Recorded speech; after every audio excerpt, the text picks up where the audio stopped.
आगामी निवडणुकांआधी पंतप्रधान मोदी यांनी भाजप नेत्यांना कानमंत्र दिलाय। विचारपूर्वक बोला, वादापासून दूर राहा असा हा कानमंत्र आहे। मंत्री परिषदेची बैठक झाली आणि या बैठकीत मोदींनी भाजप नेत्यांना हा सल्ला दिलाय। सरकारची कामं लोकांपर्यंत पोहोचवा अशा सूचना सुद्धा मोदींनी दिलेल्या आहेत। प्रतिनिधी शिवाजी काळे यांच्याकडे आपण जाऊयात। शिवाजी, काय नेमके तपशील आहेत याबाबतचे? मोदींनी या व्यतिरिक्त आणखी काय काय सूचना केलेल्या आहेत सगळ्या नेत्यांना? पंतप्रधान नरेंद्र मोदी यांनी लोकसभा निवडणुकीच्या पूर्वी आणि अनेक राज्यसभा खासदार निवृत्त झाल्यानंतर त्यांची मंत्रिमंडळाची जी वर्णी आहे ती आता थांबणार आहे।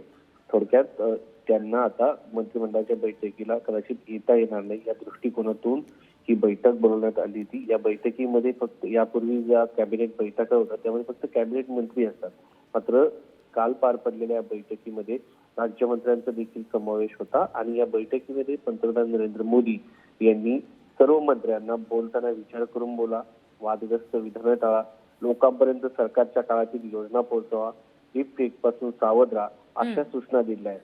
त्याचबरोबर यावेळी केंद्रीय मंत्री अश्विनी वैष्णव, हरदीप पुरी, किरण रिजिजू, अर्जुन मेघवाल, पियुष गोयल यांच्यासारख्या मंत्रालयांचं त्यांनी प्रेझेंटेशन देखील दिलं। यावेळी पंतप्रधान नरेंद्र मोदी यांनी आता थेट कामाला लागा, आपलंच सरकार येणार आहे असं गृहीत धरून पुढील 100 दिवसाचा रोडमॅप तयार करा। पुन्हा असं म्हणू नका की सरकार आल्यानंतर पुन्हा काय करायचं आहे। आताच आपल्या हातामध्ये पुढील 100 दिवसाचा रोडमॅप असावा।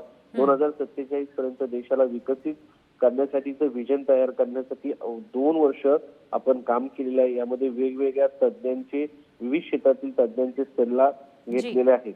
त्यामुळं जर आपण पाहिलं 2014 आणि 2019च्या निवडणुकांच्या तारखांचा विचार केला तर आताच काम निवडणुकीच्या दृष्टिकोनातून तयारी करण्याचे निर्देश मोदी यांनी सर्व मंत्र्यांना दिले। 2014ची लोकसभा निवडणूक जर आपण पाहिली ती 5 मार्चला जाहीर झाली होती आणि 9 टप्प्यात पार पडलेल्या निवडणुकीचा निकाल 16 मेला आला होता।